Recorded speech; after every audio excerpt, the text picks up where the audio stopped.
coup, l'aventure Point de Côté, ça vient déjà d'une rencontre avec Guillaume à Chamonix, quelques bières déjà dans le cornet, et puis on s'est rencontrés, on a décidé de se revoir. Moi, j'étais vraiment passionné de trail et de course à pied. Guillaume, il venait plus avec son bagage de journaliste, et on a décidé finalement de s'associer pour créer cette revue Point de Côté, donc, qui vient à la base du blog Les Genoux dans le Gif, et avec la patte journalistique de Guillaume pour pouvoir un peu encadrer un peu les articles.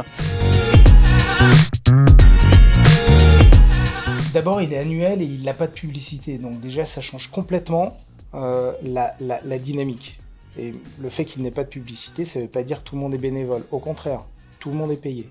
Du coup, tout repose sur ce lien de confiance qu'on a avec la communauté. Et donc ça nous donne une liberté d'action qui est phénoménale. Et en fait, la garantie d'une vraie indépendance dans les histoires, c'est d'être financé par les lecteurs uniquement.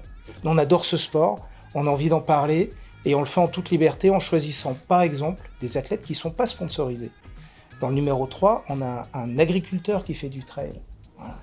Et c'est des gens à qui on ne donne jamais la parole, et ces gens-là sont absolument passionnants.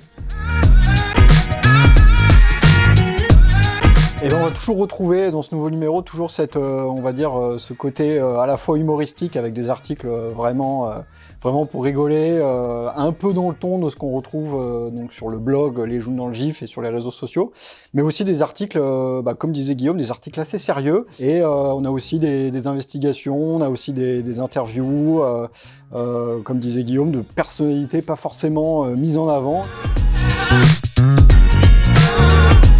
Le Covid a peut-être marqué la fin d'une période et le début d'une autre, a peut-être marqué le fait que il y a des choses en train de changer. Et puis, un des symptômes de ça, c'est aussi Kilian. Kilian a toujours été le thermomètre du trail running. Que fait Kilian en ce moment? Qu'est-ce qui se passe dans sa carrière? C'est un bon signe pour commencer à entrevoir les changements. Il y a aussi d'autres athlètes très charismatiques, très connus, qui finalement ont arrêté de courir pour diverses raisons.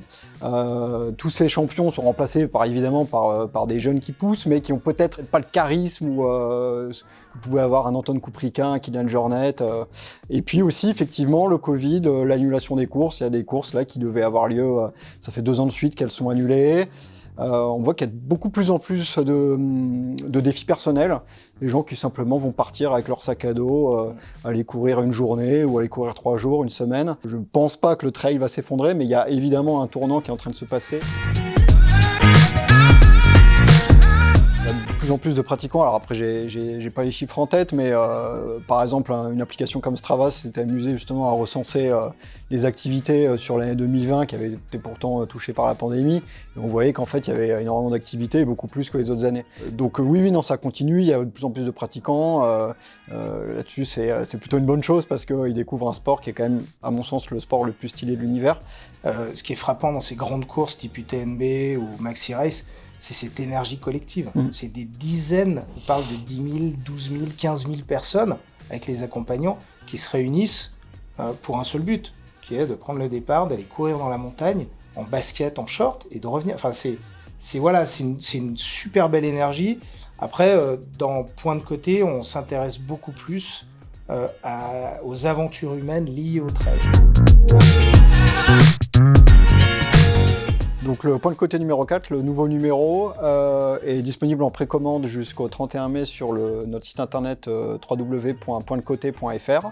Il y a quelques petits avantages à précommander, on vous offre l'effet de port, et puis surtout vous avez votre prénom et nom dans la revue, ce qui est quand même pas mal pour frimer dans les dîners mondains quand ils reprendront. Et puis surtout aussi vous le recevez un peu avant la sortie officielle qui aura lieu pendant la course de quartier de Chamonix. Donc tout le monde a compris de quoi il s'agissait, donc qui a lieu fin août. Donc en général on est là-bas pour un petit lancement, donc à partir de fin août la revue est officiellement disponible.